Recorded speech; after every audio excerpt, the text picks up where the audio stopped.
Hello and hello again. I was on last night and this is a completely unannounced live stream. I came back on because last night I had a few technical glitches and it kind of got me rattled.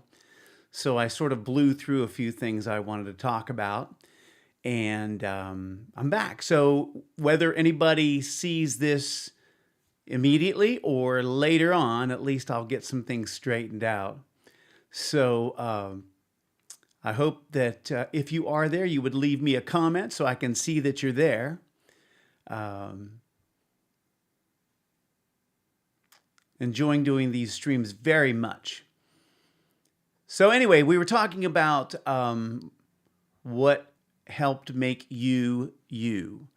So our life experiences, if you're a musician, the musicians that inspired you, the people that were around you. I know for me, I had a few teachers that were amazing. They were great, and I wouldn't be the person I am today without them. All right, Scott, hey, how are you, man? I think we're working today.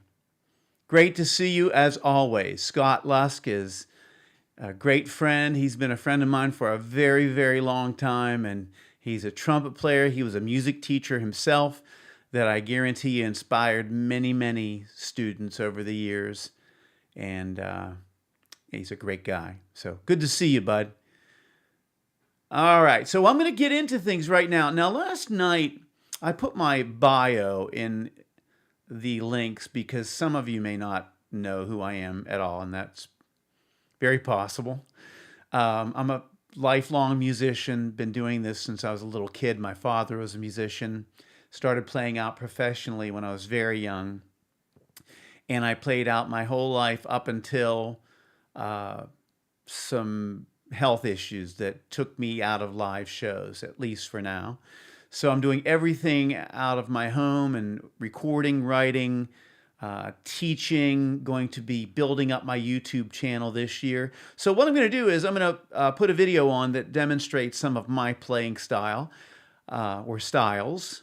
These are recordings that were done from this same show, which I call Woodshed Wednesdays. Woodshed Wednesdays. But today is Thursday, so it's Woodshed Thursday. And these are live clips from those shows. So I'm going to pop that on for a second so you get to hear me play a little bit. And I also sing and that sort of stuff too, but no vocals on these because I didn't want to get flagged for any kind of copyright infringement. And you're just going to hear some guitar stuff. So here it goes.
All right.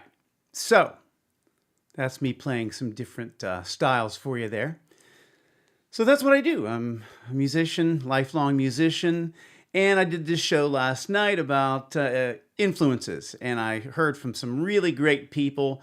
And they weren't all musical influences and that sort of stuff. But I had photos that I had put together of my influences. And these are some of my influences, not all of them.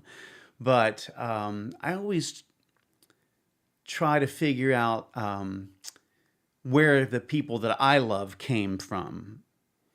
For instance, I'm a big Michael Brecker fan. He's an amazing saxophonist. So I dug into his history of the people that he loved and what made him Michael Brecker. So I do that with anybody that I love. I try to do the history on them, you know?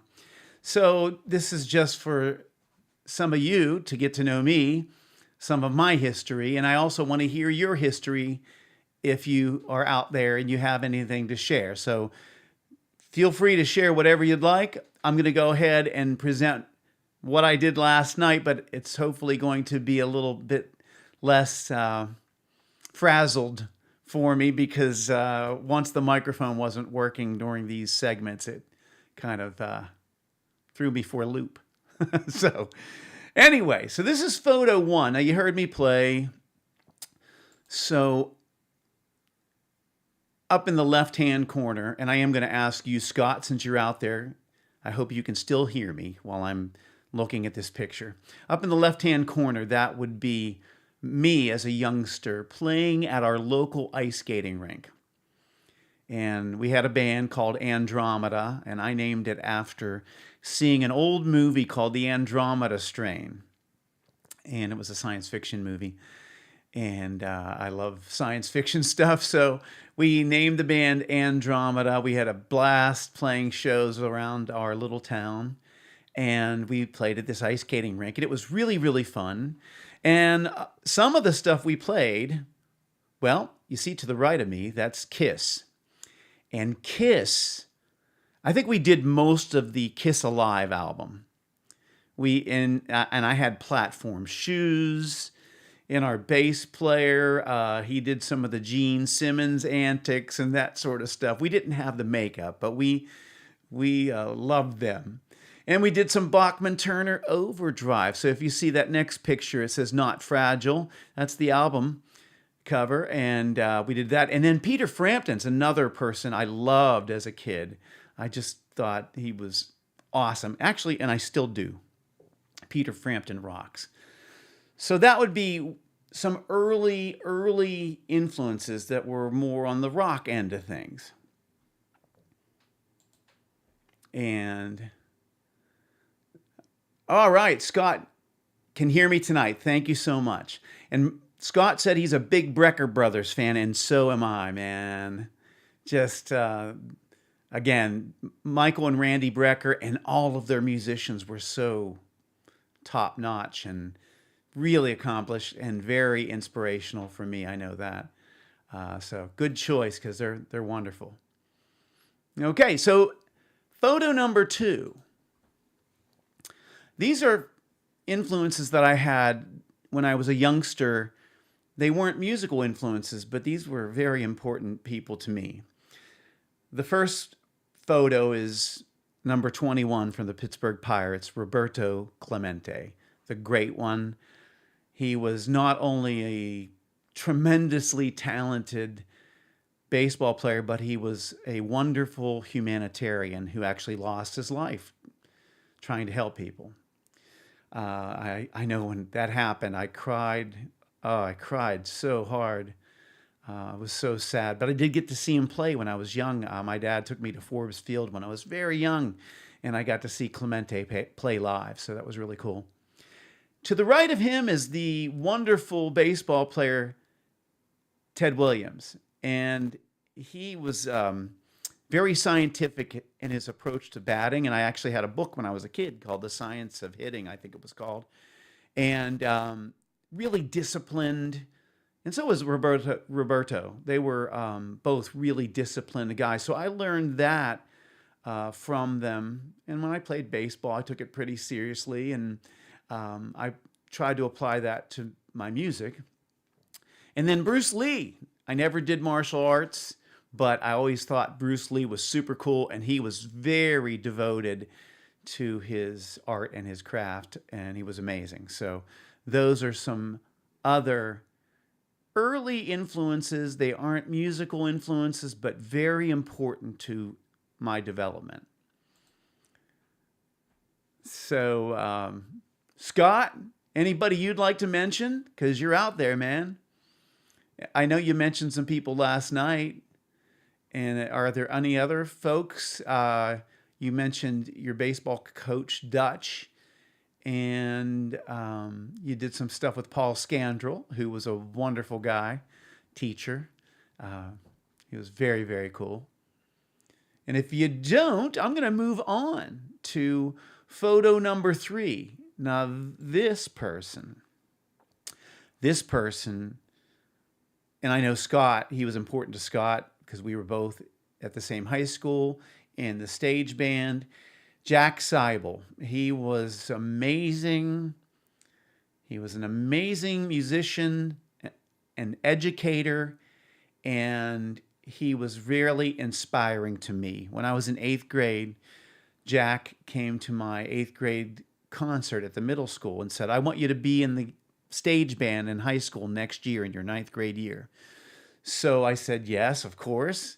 And I showed up to the first rehearsal, and he could tell that I knew how to phrase, and I had a knack for, improvising and making up solos. So he was throwing all kinds of stuff my way. And over the years of having him as a teacher, he was constantly encouraging me and inspiring me. And he's a good part of why I'm still a musician to this day. So Jack Seibel, and I know that he inspired thousands of other people as well. And we lost him very early. He passed away in my junior year of high school.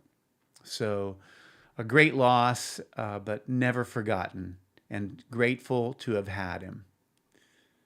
I'm going to move on to photo 4. These are some of the early influences I had for like funk kind of music, funk stuff. James Brown, loved him. I mean, the horns, I love the rhythm guitar stuff, all the grooves. So I learned a lot by listening to James Brown.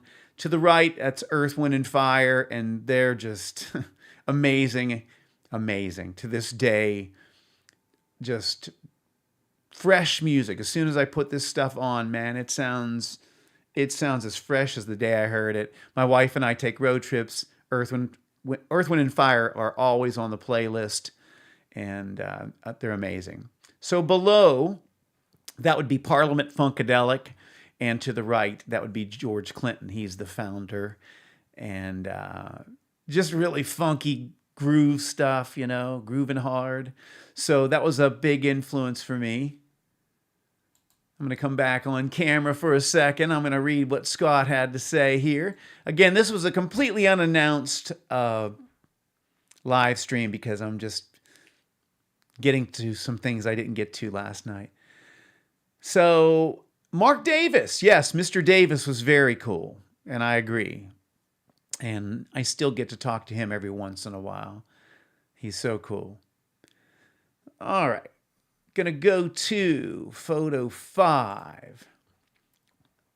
These are some of the rock type groups that I loved.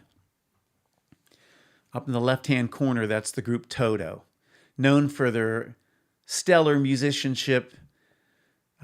Really, really excellent. They recorded for so many people. They were all session players. Steve Lukather, wonderful guitarist. Next to them, Journey with Neil Schon. And both Steve Lukather and Neil Schon had these qualities that I loved. So they were an influence. Even though I didn't heavily copy them, I kind of took the vibe. Steve Lukather and Neil Schon could shred. I mean, they could play, very fast and aggressive, but they also had these great senses of melody. So I would say that's what I took from those guys.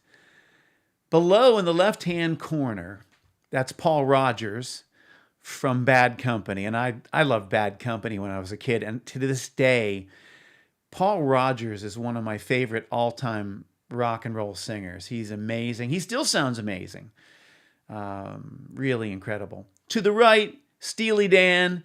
Love their intricacies and the session players that they hired. Very creative.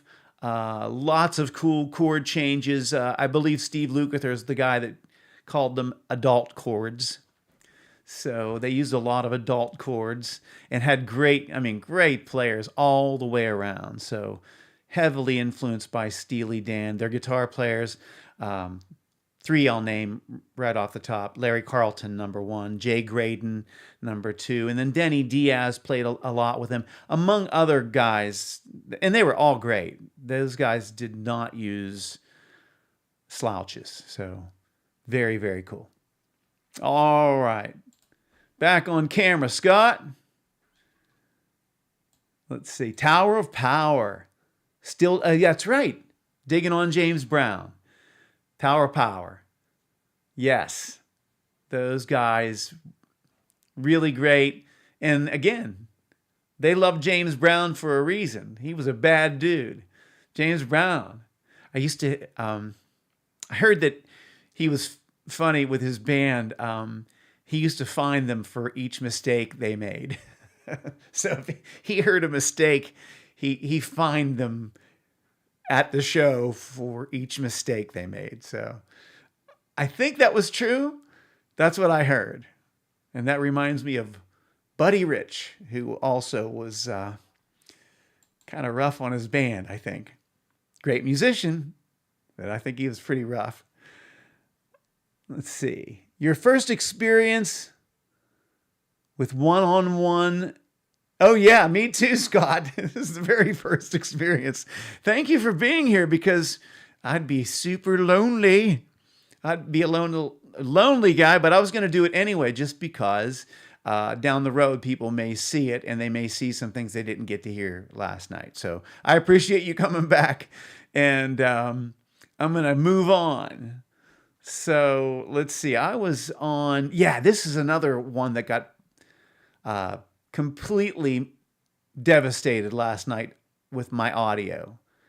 It just showed a blank picture. So some other influences, and these guys are, I would call them more in the blues rock side of things.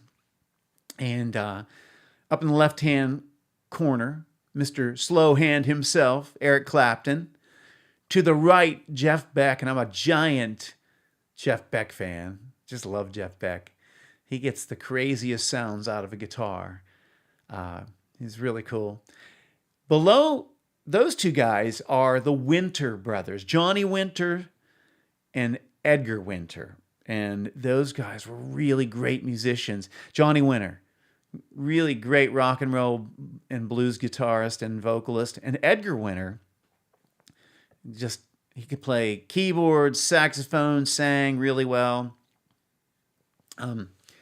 Just really talented. And of course, last night I did mention that Frankenstein's one of the coolest songs ever to me. When I hear it, it takes me back to my childhood. It's still like fresh for me. Oh, I think that I just saw somebody come on. Scott Lusk, you would know this guy, Greg Carter. Greg Carter is my oldest friend. We met when we were about 4.5 years old, and I love this guy so much. And I'm going to say that, influences are the people in your life. So I was blessed. I had people like Scott, and Greg and I have known each other so long. I mean, Greg's my oldest friend. He's known me longer than anybody other than my family. So very cool. I'm so blessed to have him as a friend today. In fact, we spoke by phone today. So hello, Greg, and hello, Liz. Frankenstein, Edgar Winter. Yep, that tune still does it for me. I mean, music that is really great will do that. By the way, I had some people ask me after the show last night. There's intro music that plays while the graphics says stream starting soon. That's a song I wrote years ago. It came out on my 1994 CD called Pieces. It's called Victor Vicious. And Victor Vicious was written for my brother, and Greg knows why, because we called Victor Victor Vicious when we were kids. And it was pretty cool. In fact, I'm going to tell you this. Greg and I and Victor would play, we would pretend we were the cast of Star Trek. And Greg always was Captain Kirk because he had sort of like sandy colored hair, kind of similar to James T. Kirk. And I had dark hair, so I always ended up as Spock. But Victor would be the entire Klingon fleet, basically. So, and at the time he couldn't say Klingon correctly. He would say, "Why do I always have to be the Kleons?" So, that song, Victor Vicious, was written for my late brother, Victor, who I miss terribly. And Greg and I and Vic played a lot as kids. And at the end of this segment, or this show, I have another song I wrote for Victor, because Victor passed away a few years ago. And I wrote a song called Spirit Trail for him. So the music you hear on the way out of Woodshed Wednesdays was also written for Victor. All right. So I was at, I'm going to go to photo 7 now. So these guys are more of my blues influences, okay? So I call this picture Three Kings and a Collins. Three Kings and a Collins. And I'm not talking about Phil Collins. I'm talking about Albert Collins. So we have on the left, top left, that's B.B. King and his guitar, Lucille. Great singer, player, B.B. King. All these guys are so identifiable as soon as you hear them. To the right of BB, that would be Albert King playing a Gibson Flying V guitar. And bottom left, that's Freddie King. And Freddie King was another wonderful vocalist, guitarist. To the right, that's Albert, and they called him the Iceman Collins. And I remember when I was younger, I played a song called Too Many Dirty Dishes. It's a great song. Too many dirty dishes for just us two. So it means that there's a little hanky-panky going on the side, and Albert Collins discovered it because there were too many dirty dishes. So a humorous take on a rough situation. So those are the some of my blues influences. So, Greg, I have a question for you. Think back. Who are some of your influences in life? Who are some of the people that really inspired you? I think, I don't know if I remember correctly, but I thought you thought Mr. Richardson was pretty cool. I think he was inspiring. Maybe I'm wrong. I mean, don't tell him that. But I do remember you were in Art Richardson's class. And if you don't have any people, don't worry about it. I'm putting you on the spot. All right, I'm going to move on. So those were the blues people. Now, I'm going to include these folks with the blues people because these are two female musicians and vocalists that I love. Upper left-hand corner, the fabulous Aretha Franklin sang like crazy, Queen of Soul.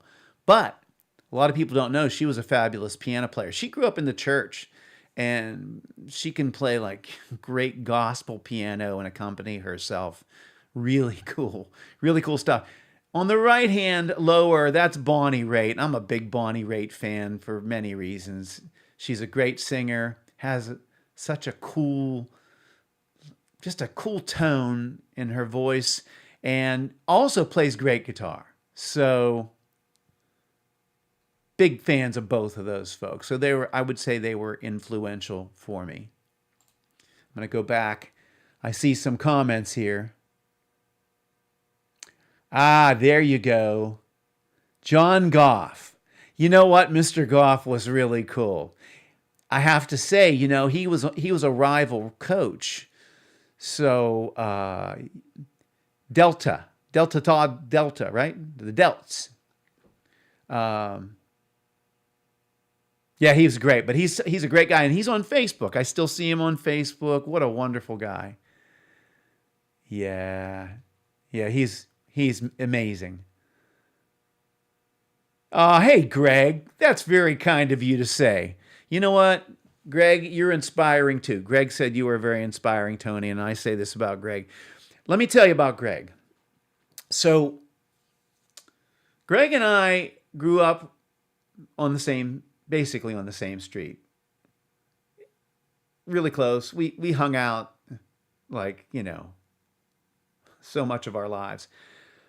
But as adults, we've both ended up in similar situations for different reasons. I have 6 cervical vertebrae fused in my neck now, and I had an emergency surgery. I was on my way to being a paraplegic. Thank God I am not. I'm so appreciative, and finally, it took me a whole year to get back to being able to play, but I can play. I'm not doing live shows because of the wear and tear on my body. There's a thing that's called adjacent segment disease that sort of accompanies these kind of surgeries. I don't want to end up in more surgery, but I am very active in my playing and recording, writing, and teaching. So Greg had the same issue, but worse. And his started off with a small surgery that turned into, am I correct in saying 11 levels now, Greg, are fused? 11 vertebrae? His full neck and into his thoracic spine. I have one disc left in the top of my neck, which is your C1. I can rotate my head half as much as I used to. But Greg really went through the ringer. And so I'm saying he's my hero because he's living a great life. And he was inspiring for me because I didn't know what I'd have after the surgery. It took me a long time to recover. And so I'm very grateful that my best friend and I can talk about this stuff because I don't know too many people that have had that many levels of fusion. And yes, he confirmed 11 are fused. So I think he's been through 10 to 12 surgeries, something like that. It just kept snowballing on him and really, really was rough. Oh, yes, Scott. Greg Carey. In fact, Greg Carey, let me tell you about Greg Carey. So I mentioned Kiss earlier in our band that played the ice skating rink. Well, that was Greg Carey playing bass. I don't know if you guys knew that or not, but Greg Carey was filling in for Gene Simmons. He was playing the role of Gene Simmons from Kiss. Greg Carey. He was doing the thing, and I'm going to say something. And again, don't do this at home, kids. But he figured out how to blow fire like Gene Simmons. So, but again, stupid idea. So disclaimer. Gene Simmons does it all the time, and I think he's crazy. But hey, anyway, so I'm going to move on to a few more influences here. And thank you guys for hanging out there. Again, I was on last night, had some technical difficulties, wanted to make sure I got the correct information out there. So I didn't know if I'd have anybody here. So I have 2 wonderful friends that are here. And I do see that there are 5 people, but I think there are a few that are just not saying anything. So hello to you other 3 people. You should say something. You should say something. All right. So where was I? I was on the female vocalist. Now, I'm going to go to male vocalists. All right. Gino Vanelli is up in the left-hand corner. That is an album called Brother to Brother. Super important album for me. Besides the fact that Gino Vanelli is an amazing musician and is still out there doing it and making amazing music, a lot of people think that he just fell off the face of the earth. Like some people know him for I Just Want to Stop, that song that was a great song, but they don't think he went any further. But man, no, he's an artist. He's a tremendous artist. But there was a guitar player on that album that was super amazing. His name's Carlos Rios. And what I liked about him was I was a big Pat Martino fan. So Pat Martino is a blazing jazz guitarist from Philadelphia who I was fortunate enough to study with. And I heard this Brother to Brother album, and I heard this guy playing, and he was playing lines kind of like Pat Martino, but with a distorted sound, but had, awesome bending and vibrato and all that kind of stuff. And Carlos Rios. So Carlos Rios, if you look him up, great player. He went on to do a bunch of stuff, but he could still be Lionel Richie's music director. He was his music director for many years, but I don't know if he is at the moment, but he's an amazing musician. Probably a nice guy. I've seen some interviews with him, but really inspirational for me because I listened to that album over and over and over, and it was vinyl, so I pretty much wore it out. To the right, the amazing Ray Charles. Can't say enough good about him. Just everything about the guy. When I hear Ray Charles, I can't help but smile because the guy is just so awesome. Below him, one of my all-time favorite vocalists. And again, some people know he is, some don't. Donny Hathaway. Some people may remember he did a duet with Roberta Flack called Where Is the Love? That's Donny Hathaway. But Donny Hathaway, my goodness, just a breathtaking vocalist and piano player. Died way too young. And I told people last night, make sure you go check out a Leon Russell song called Song for You. You can find it on YouTube. It's live. Him in front of a live audience, and it's breathtaking. Breathtaking. A Song for You, Donny Hathaway live. To the right, Stevie Wonder, who has written just so much incredible music. Guy can sing, plays just about every instrument. If you get a chance, there's a video of the making of Songs in the Key of Life. And Stevie Wonder was so cool because he played drums and everything on that. And he has a great sense of humor. And he's talking about, him playing drum. He goes, oh, yeah, I was hitting the drums. I'm hitting the mics. I'm hitting everything. But he was just such a great musician. I always say that there's like music oozing out of every pore of that guy. He's so amazing. Amazing. So those are some of my influences in that genre, male vocalists, and, Stevie Wonder writing and all that stuff. My goodness, it's great. So Scott, I see I missed a comment. We are on the spine surgery. Oh, you had spinal stenosis and a laminectomy. Yes. And that was lower back, I think, Scott, right? Lower back. None of it's good. Spinal surgery is rough, I got to tell you. The neck thing for me was, and Greg knows, it's really painful. Yeah, actually, you know what, Greg? Unfortunately, I don't believe that was true about Donny Hathaway. I could be wrong, but he fell out of a window. And some people think he jumped. Some people think something else happened. But I don't believe it was kidney disease. I think it was, he either took his own life or somebody helped him along. So that being said, his time on earth, man, he made amazing, amazing music. I'm so thankful. I am so thankful. I listen to Donny Hathaway all the time. Billy Preston. Yes, Billy Preston was something else. Yeah, Billy Preston, maybe he did. I think you're right about him, Greg. I think maybe it was Billy Preston that had the kidney disease. Another really talented guy, though. I mean, how many people can do what he did and then also say they played with the Beatles?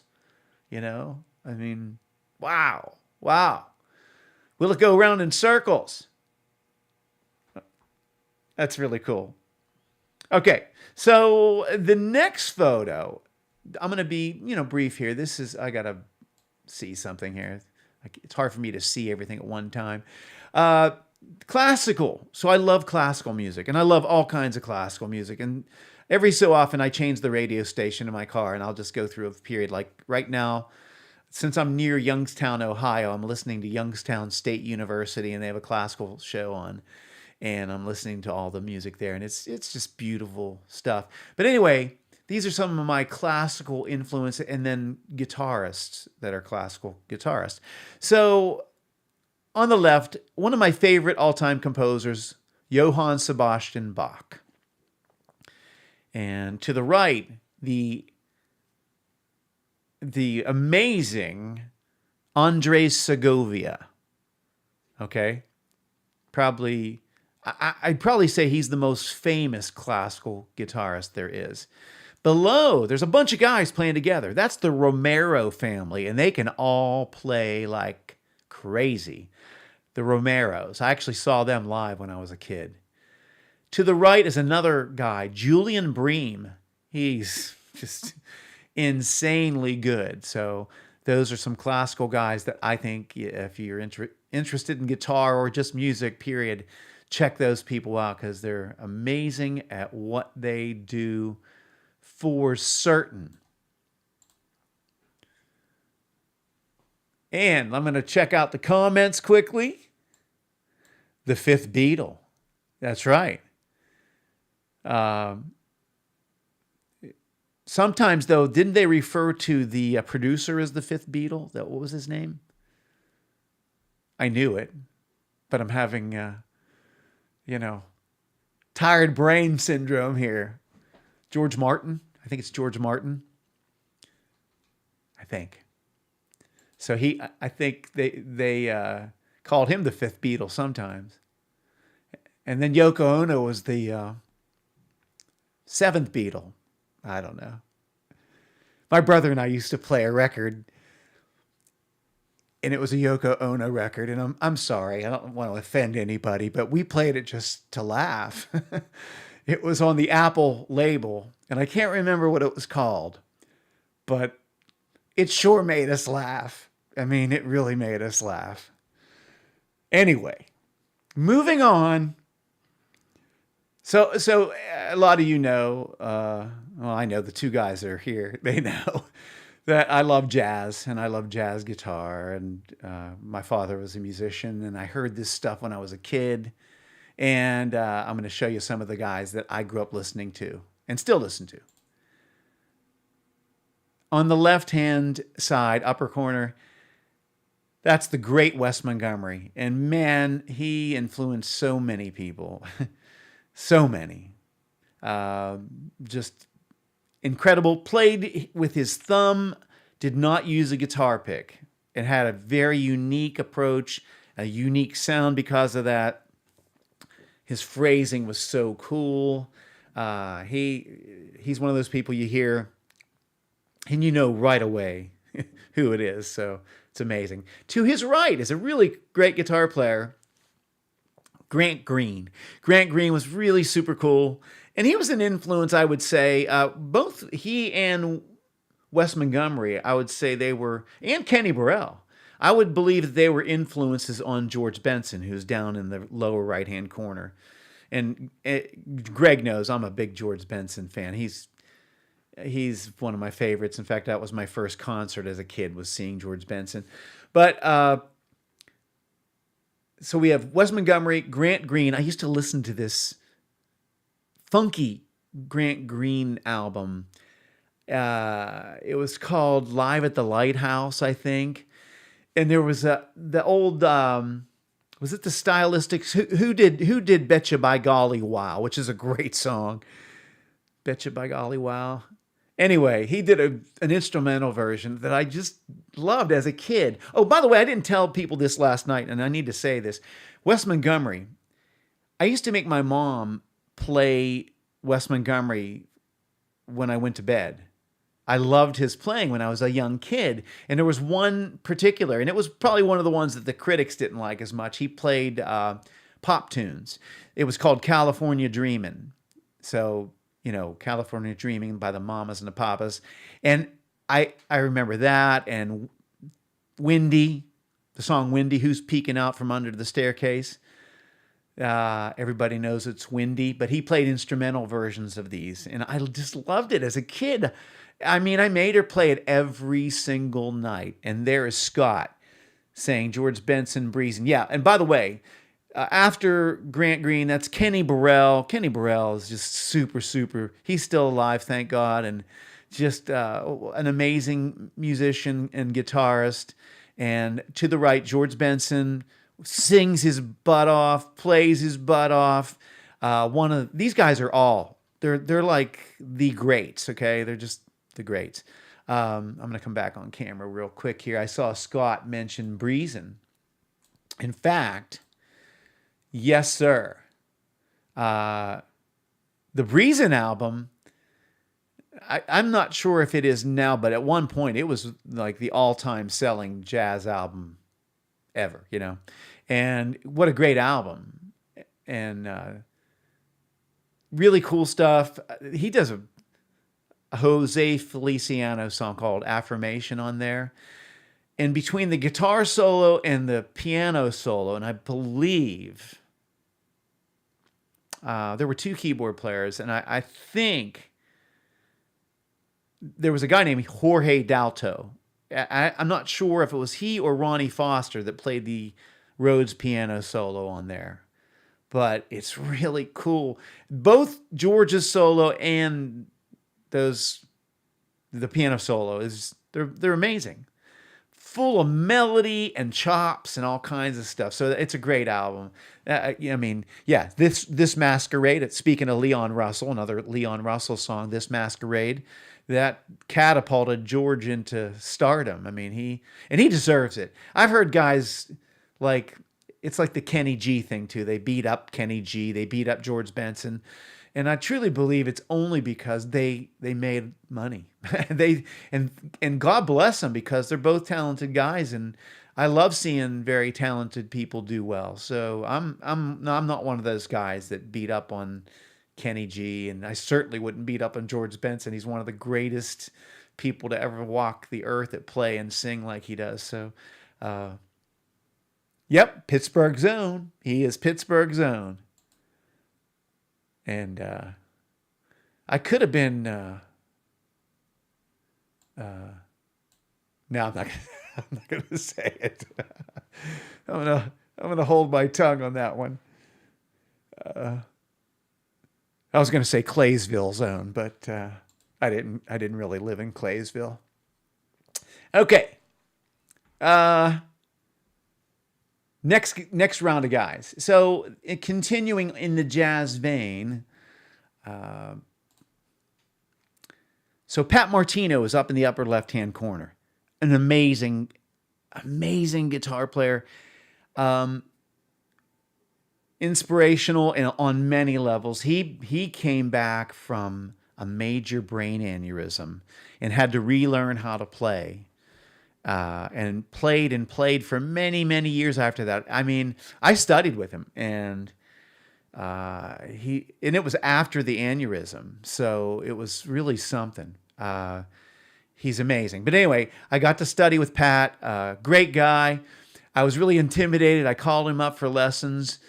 And he had the deepest voice, and he was like, "Hello," and I was like, Pat," and I told him who I was, and he said, "Yes, Tony." So, great guy, just really cool. I'm so thankful I got to hang with him some, and I used to drive to Philadelphia and get some lessons from him. over in the cool little area in Philadelphia. It was the Italian section where they had row houses and such. It was really neat. So to his right is another masterful player, Mr. Jim Hall. Uh, you know, probably doesn't get as much credit as he should because, not that he didn't have a great technique, because he had tremendous technique, but he wasn't one of those flashy guys. He was really melodic, very well thought out as far as just very sensible and masterful. He was masterful. I mean, I appreciate him. I think, again, it's like apples and oranges because all these guys are great. Below him, Joe Pass. I was fortunate to get to see him when I was a kid play with Oscar Peterson at Heinz Hall in Pittsburgh, and that was really cool. And Joe Pass was, again, one of the greatest to ever walk the earth. To his right, this guy, guitarists know who he is. I mean, many guitarists, not everybody. Alan Holdsworth. Super genius, innovator. The guy, when he came around, man, nobody sounded like Alan Holdsworth. I mean, and still nobody sounds like him.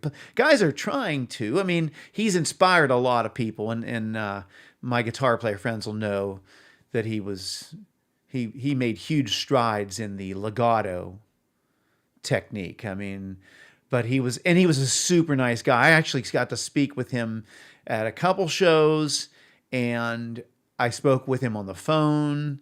He was as kind as the day is long, and he actually, I will tell you this story, it was at Graffiti in Pittsburgh, and my dad was ill. And my dad and I used to teach a lot of people, so we would send people to Alan Holdsworth shows. We would tell all of our students, go see Alan Holdsworth. So he couldn't make that show, and Alan actually asked where he was, and I told him about it. Him not feeling well. And don't you know that Alan Holdsworth called my father, this is when the payphones existed, called him from a payphone at the Pittsburgh airport the next day to check on him and see how he was doing. So that shows you the caliber of what kind of guy Alan Holdsworth was. Hey, I see Sean Philby, and he says he's Claysville's own, because he is. Oh, Sean, another great guy. Sean Philby, you are stellar, my friend. Thank you for tuning in. Okay, I am coming back quickly on camera. And it's good to see you guys. Again, this was unannounced. This is kind of a makeup thing from last night because I had a couple bugs. It seems to be that my gear is working correctly tonight. Yay.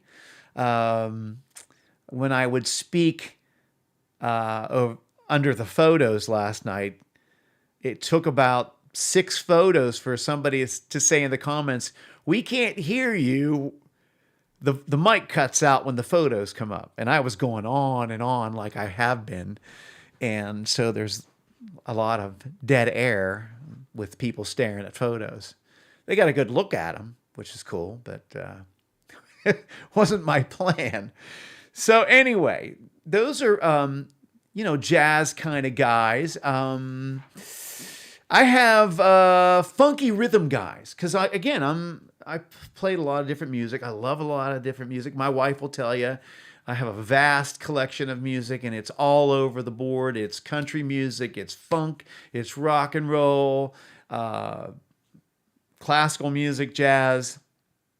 I love reggae. I mean, I pretty much listen to everything I can. The only thing I don't like is messages, music that has messages with derogatory messages. I can't deal with that. So that stuff gets, in the words of one of my friends, I'd get out of the shower to turn that off. So that kind of stuff. Yes, Grant Geisman. Yes, sir, Greg.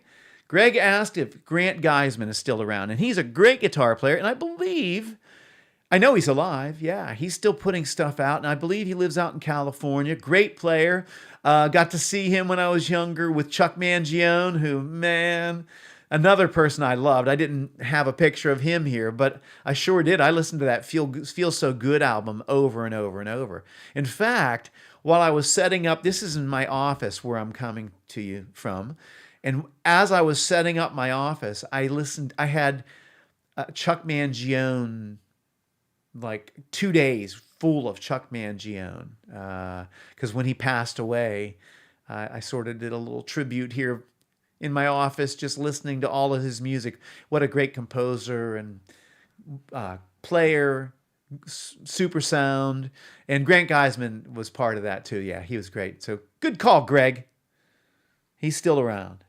You have to check him out. Oh, you got to see him twice. Yeah, didn't you see him? You either saw him at Pitt or in California, PA. Is that correct? Something like that? One of the colleges, maybe? I could be wrong, but I seem to remember that. I saw him at, I think it was Heinz Hall where I saw him. Or the, uh, what was the name? It might have been the Stanley Theater at the time. I know one thing. I saw a show at the Stanley Theater. George Benson, Patti LaBelle opened up for him. And I had never seen Patti LaBelle. And this was when she was, doing her thing. I mean, she had a headdress on that was so big, and she was on singing her brains out and on her hands and knees, just on the stage, like just going crazy. And her band was grooving so hard. And it was, and I love George Benson. You know that. I'm a giant George Benson fan, but they grooved so hard that they opened for George. And then when George came out, it was like, so much more mellow. Not that it wasn't great, because it was, but I was thinking like, wow, maybe that wasn't the best call for an opening act, because it was like, I mean, her band was slamming and she was insane. I mean, all over the stage, but singing great all the time. So, yes. Aha, Stanley Theater. That's right. You did go with us. That's right, Scott. Scott went with us to see Chuck Mangione. That's so cool. Oh, you saw him in Denver, Greg. Okay. Saw him in Pittsburgh and in Denver. Excellent. Yeah. What great memories. Music's great that way. It takes you back. You think of a song, boom. I can remember where I was when I heard Minnie Riperton sing Lovin' You. I mean, I remember where I was when I first heard that song. Is that crazy? But that's music. It documents your life, man. It's powerful. I'm very grateful for music and for good people like the folks that are here. Okay, it says there's 9 people, but I still see some people maybe just hanging, and that's okay. It's okay. I'm glad you're here. I love it when you say hello, though. I mean, I really love that. So the next 2 people I'm going to show you are saxophone players, because I'm a guitar player, but I listen to everybody. So I learn from everybody. I mean, I can learn from a banjo player. I can learn from, I listen to everybody. So I'm heavily influenced, though, by saxophonists, piano players, and some other, trumpet players, stuff like that. Everybody, of course, bass players. I mean, I play bass too. So these are just a sampling of people that I love. I picked out some of the major people. So anyway, this next photo, okay, and I got to get my bearings straight. On the left-hand side, that would be the great John Coltrane. One of the greatest. I don't like to say the greatest, because everybody is it's apples and oranges. But I can tell you this. The guy next to him, Michael Brecker, he's one of my favorite all-time musicians, bar none. And he was heavily influenced by John Coltrane. And Michael Brecker can be heard all over the place. In fact, he's on so much pop stuff, pop and rock. He's on James Taylor stuff.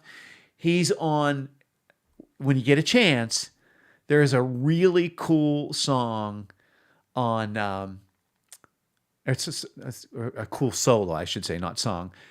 There's a great solo on who did the song Candy? It's like candy. Funk group. Come on, help me out. Drawing a blank. I love them too, by the way. But anyway, it's great. And it's in this funk, funk pop tune. And it's Michael Brecker. So anyway, Michael Brecker, John Coltrane, two other influences that are wonderful. I'm going to come back because I see some more comments. Oh yeah, Chris Vidala. Great tenor player. Well, he played soprano too. Really tasty, great player. In fact, I'd consider him an influence because I really, as a kid, I loved the lines that he played. So I tried to figure out, some of that stuff when I was younger. Chris Vidala, wow. I don't think he's with us any longer either. So we've lost a lot of great people. So I'm going to move on. I have piano players. Okay. So all of these guys, insanely good. I mean, everybody I've mentioned, in my opinion, these are my opinions here, of course, but they're all insanely good, all of them, and insanely great, probably, right?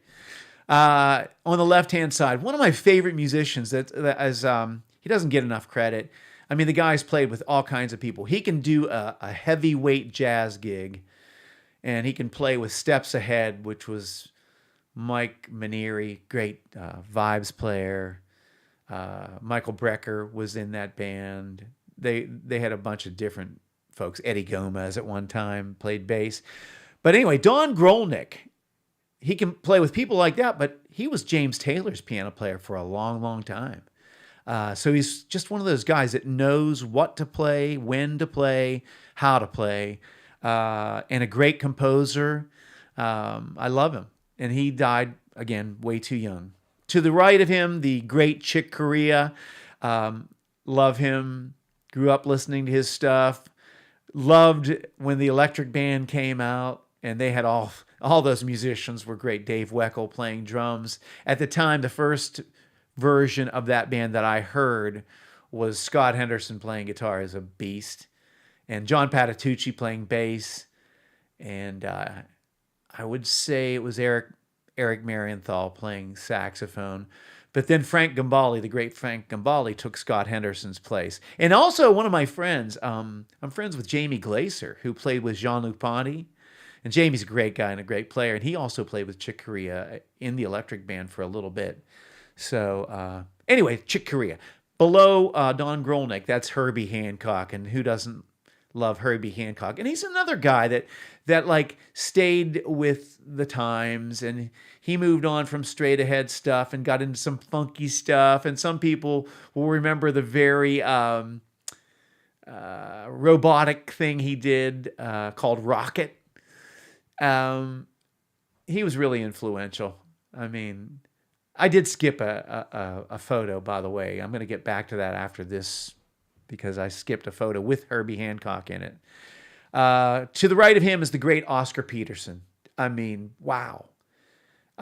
Amazing. He's burning is an understatement. The guy had technique like you can't believe it, and it was soulful. I saw he and Joe Pass together, and it was an amazing concert, and thankful that I did. Okay, I'm going to go back to photo 13 because I skipped it. The reason I'm going back, that's Herbie Hancock again, top. That's an album called VSOP. Really important to me. There was straight ahead stuff on it, straight ahead jazz stuff on it, but it also had this portion that was funky. He had this band, and I think it was Herbie, a guy named Benny Maupin. There was Paul Jackson, not to be confused with Paul Jackson Jr., the guitar player. Paul Jackson played bass. I can't remember who played drums, maybe Mike Clark or somebody like that. Anyway, the guitar players. On the left, Ray Parker Jr. Some of you know him from I'm in Love with the Other Woman. Some of you know him from Ghostbusters. But Ray played with a lot of the jazz guys, and he's back into the smooth jazz thing. But the combination of him and the other guy, his name's Wah Wah Watson, and that record was so important to me. I listened to it over and over and over. And if you get to hear it, there's a song called Hang Up Your Hang-Ups, and you'll hear some great funk rhythm guitar stuff. So I wanted to mention those guys because it was really important to me. And, oh, there's Mike Panich. Mike Panich, how are you? I'm going to come back on camera. Mike was with me last night. Yeah, this was an unannounced stream because of my bungles with the gear last night. I wanted to make up for that. And there's my dear friend and talented guy, Curtis Swift. Curtis Swift is on both of the CDs that are out and available right now at my store. And I love this guy. He's so awesome. Yeah, thanks for mentioning him, Scott. Curtis actually has too, if you're interested in transcriptions, jazz transcriptions, he has one of the biggest transcription sites on the internet. It's called saxsolos.com. Saxsolos.com, and he's great. So anyway, Mike Panich, real quickly, Greg, I'm going to get to that Grover Washington comment. I should have mentioned him in my sax player thing because I love Grover Washington. Also Stanley Turrentine. Those two guys, because they had this funky thing happening that I just loved. Mike Panich, thank you for picking up the CDs. They went out today, and did you happen to get a video message from me? If you didn't, look in your spam folder because I sent one to you today. All right? But good to see you, buddy. So Grover Washington, Greg, great call. Great call. Giant Grover Washington Jr. fan. That album with just the two of us, Wine Light, that thing, awesome. Marcus Miller playing bass on that stuff. If you don't know who Marcus Miller is, make sure you check him out. Great bass player. Actually, he's a great musician. Plays bass clarinet, plays guitar, he plays keyboards. He's a wonderful producer. In fact, if you guys know who David Sanborn is, I should have mentioned him as well. He produced a bunch of the David Sanborn stuff, so tremendous. Bill Withers, yes. I'm a giant Bill Withers fan. I could have mentioned him too. Bill Withers, man. I mean, Grandma's Hands, all that stuff. Lean on Me, Use Me. Giant Bill Withers fan. All right, this is fun. Not a lot of folks tonight, but I have great folks, and you're tremendous. So thank you. Let's see. So I'm back to some other influence now. This is, some people really don't know this about me, but I'm really a giant country fan. I love country music. I really do. So, and I love old school guys, especially. I like the new stuff too, but a lot of it to me sounds a bit like rock and roll. It sounds like pop and rock to me with, a banjo. Or not that it's not good. Don't flame me here. I'm just saying it doesn't have that traditional country thing like these guys. Willie Nelson, right? Willie, I love him. In fact, Willie is so cool. And that guitar he has, he's played it for so many years, and he's worn this gigantic hole in his guitar. And what's cool about it, his acoustic guitar, and it's nylon string, it sounds different than every other nylon string guitar. I think it's just because of the hole, and his playing style, of course. It's in your hands as well. But his guitar, because of the giant hole he's worn in that guitar, it's kind of, it's really neat. So to the right, that's the fabulous George Jones, and below, that's Merle Haggard. And I got to tell you, I listened to Merle Haggard, and he always had really burning guitar players that played with him too. So I love those guys. And I have some country guitar players I want to show you. Chet Atkins. What am I going to say? Chet Atkins. He's Mr. Country Guitar. I mean, he was wonderful. In fact, if you get a chance, look up Chet Atkins, George Benson, and Earl Klugh. They played, I think it was called Soundstage when I was a kid, and I believe it's on the internet. It was on public television, and it was really great getting to hear the three of them play together. So it's out there on YouTube. So check that out. To his right is a fabulous burnin' country player and a nice guy, Mr. Albert Lee. And you can find Albert Lee, besides playing country music, he played in Eric Clapton's live band. I'm not sure for what length of time, but he was definitely there. And tremendous, and he's really humble and sweet. I talked to him at the NAMM show years ago, and he was just as kind as could be, modest, but a tremendous talent. Below him is a guitar player that's also, oh, by the way, Albert Lee is from England. He's English. Below him in the color photo, that's another English guitar player. His name's Ray Flack. And I believe the first time I heard Ray Flack was on a Roseanne Cash album, and there was a song called Highway 40 Blues. And I heard the guitar player. I was like, holy moly, who is that? And it was Ray Flack. So if you get a chance, check him out.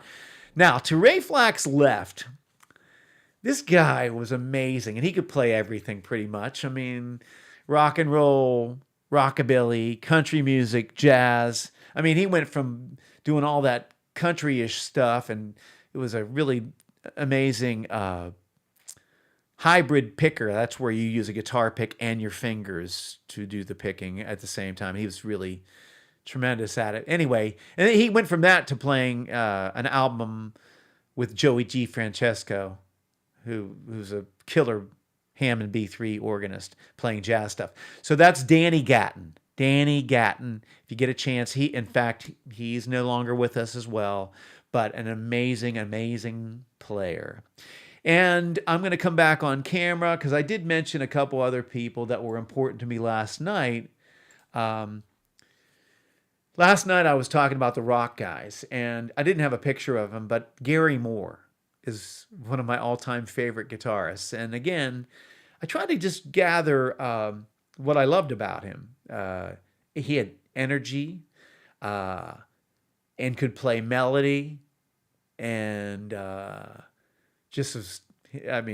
he tears stuff up. And if you get a chance, there's a clip of him doing a Roy Buchanan song called The Messiah Will Come Again. That's on YouTube somewhere. You can find it. It's incredible, okay? Not that Roy Buchanan's version isn't incredible, because he's the writer and he played it originally. But Gary Moore just does his thing, man, and it's very inspiring and wonderful. So I wouldn't steer you wrong.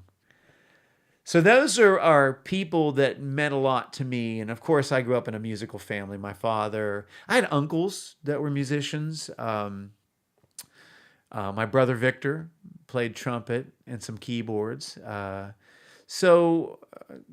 see, I had two uncles that were drummers and an uncle that was a bass player and vocalist. And so I kind of grew up with that stuff, and I'm thankful that I did, because I'm as excited about music today as I was when I first heard it. So let's hear from you guys, because I'm coming to the end of my spiel. Carl Perkins. Good call, Greg. Carl Perkins is wonderful. And so is Marlon Perkins. Mutual of Omaha's Wild Kingdom. Uh-oh. It looks like Jim Fowler's in trouble. Remember Jim? He got every dirty job. Marlon sat in the background while Jim Fowler was like wrestling an anaconda. You know? But anyway, yeah, Carl Perkins was great. And in fact, while I'm at it, I'm going to mention Perkins Restaurant. I like them too. Blue suede shoes, yes. And of course, Elvis. I mean, we could do this all night. I mean, I'm a big Frank Sinatra and Tony Bennett fan. And of course, all the people that, came from... that's the thing about music. I like, and I mentioned this last night, I like looking at the people that I find. So I find, we'll say, George Benson. And I go, oh my gosh, I love this guy. And then I look back and I say, who did George Benson, how did he become George Benson? Who did he love? And then I go and I find out. And in the words of Curtis Swift, who you guys brought up, and Curtis, he said to me one day, and I'll never forget it because it was a great way of saying it. He goes, "Hey, Tone, I wonder what Michael Brecker eats." And Curtis was really food driven, so I thought he was at first talking about like legitimate food, And I said, I don't know, Curtis, like maybe, pancakes. I don't know. And he goes, no. I'm talking about what music, what does he ingest?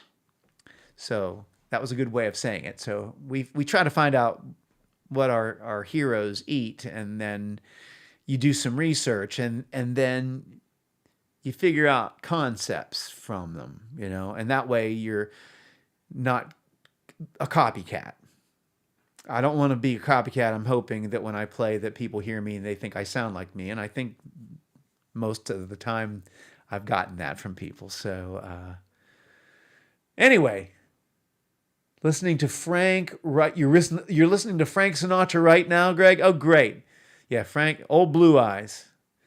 That Live at the Sands record, it gets me all riled up. It's really cool stuff.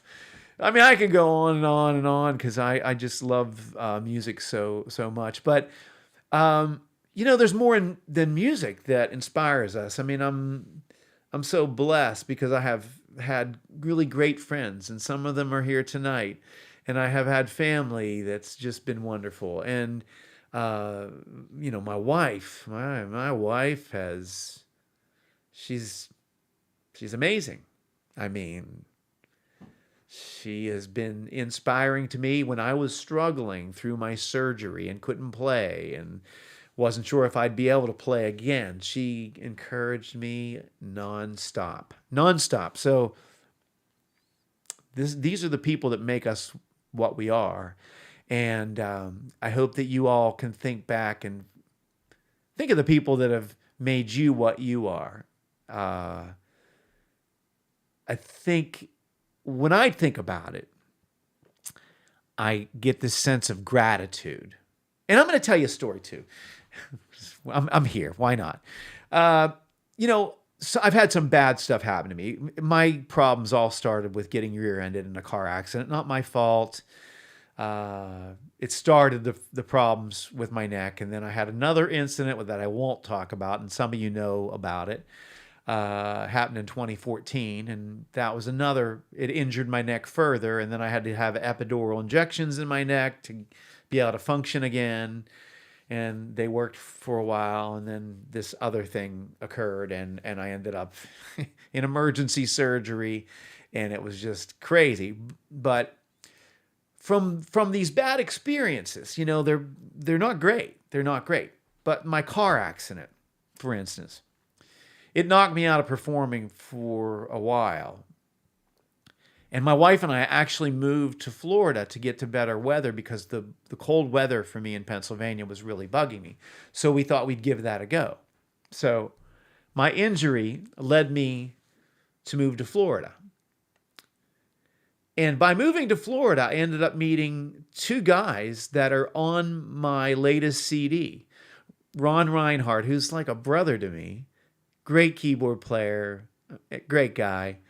And Mike MacArthur, great saxophone player, great guy. I wouldn't know these people had I not been rear-ended. And that's the truth.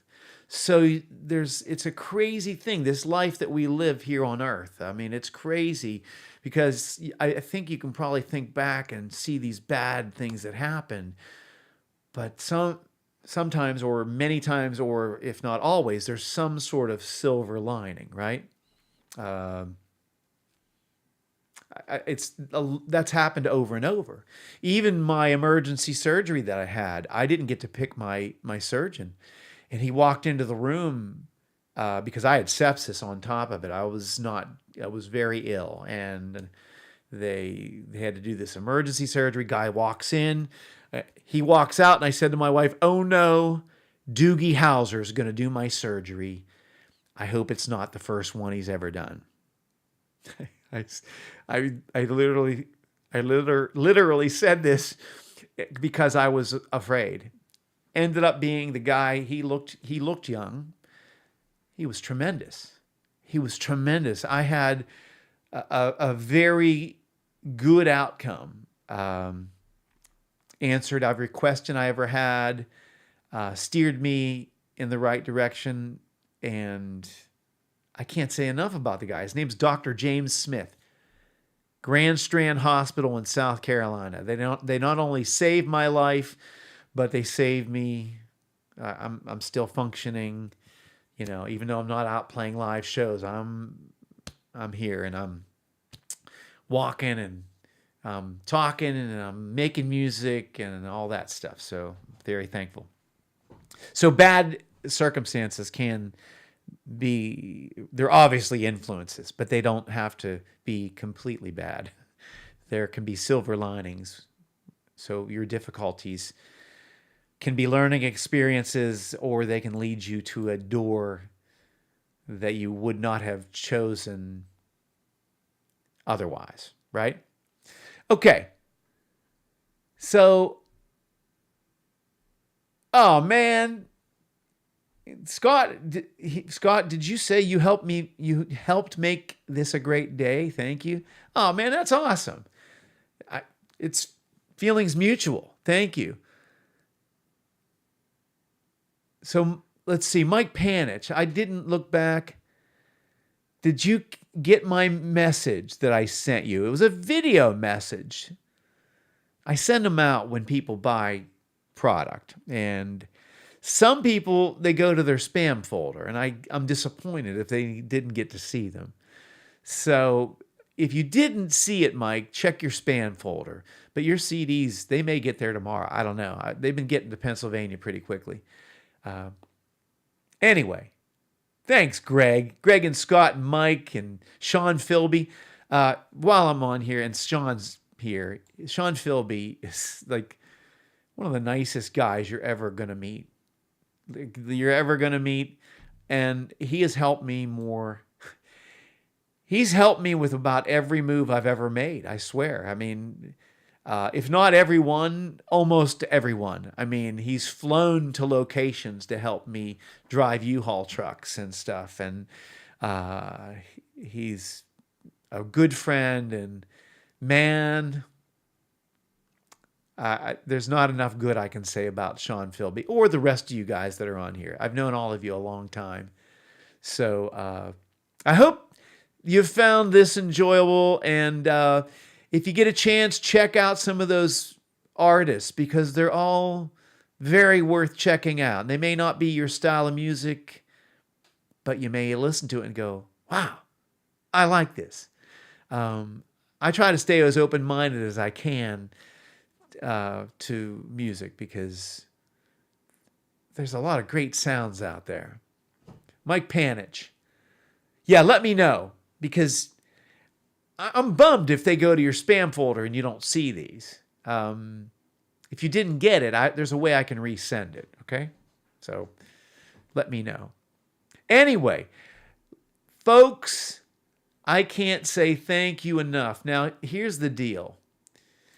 I'm going to be doing these Woodshed Wednesdays, and they're going to be, I'm not going to even name, I can't give you a regular schedule because I'm in the middle of setting up guitar gear. I have to program some preamps because I'm going to be doing some guitar lesson type stuff online.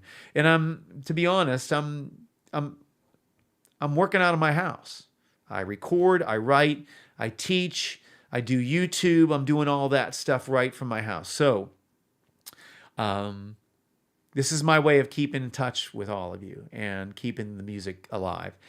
So if you can, subscribe, like and subscribe. You'll get notified if you click the bell. It'll tell you when I'm coming on. Also, sign up for my email list. In fact, I'm going to put that in a link here to make sure that you sign up for it, because if you'd like. I'm not going to spam the heck out of you. I sell or send 1 to 2 emails a month. It's not going to be like a lot of spam for you, but it will tell you what's going on. And but anyway, I have a lot of work to do getting the stuff set up because I don't want to just do poor sounding videos for guitar people and all that sort of stuff. But I'm working. I wrote enough material for a second Tone Poem CD, and then I'm gonna work on a rock and blues thing because I know that many of you love that part of what I do. So, and I do too. I love doing it. It just took a while for me to feel comfortable enough to sing again because without my neck being able to flex, it's really strange. It's Greg can tell you this. It's like having your head on a stick. So there's certain ways I used to move my head when I would sing naturally. You don't think about this stuff, and I mean sometimes I can actually choke with strange head movements now because I don't have the flexibility. So, but I'm working on it, and I'm gonna make some music for you that's in that vein. Anyway, I don't think there's anything else. Is there anything else you guys want to talk about, or you'd like to? Oh, I will ask this. Think about what you'd like me to put up. I want to know what you would like. I do have segments called Beyond the Strings and Notes Beyond the Strings that are more motivational things because, as Greg can attest to, and any of you, we all have trouble. We all have our problems. But I know that myself, I was really low. There was a point where I was quite depressed and very, very low. And it helped finding people that you could talk to that would lift your spirits. So I kind of feel like I'd like my channel to be that for some people too. So Beyond the Strings, Notes Beyond the Strings will be little smaller bits of inspirational things. I just take walks and I think about things to talk about and think of subjects that might be cool to talk about. So that's happening on the YouTube channel as well. All right, hey, listen, I'm gonna go, and as I go, the music you'll hear, this is the song I wrote for my brother Victor. It's called Spirit Trail. When Victor, before he passed away, we spoke a lot about spiritual things. So this is a tune I dedicated to him. It's on my Tone Poem CD. You'll hear a portion of it as we leave.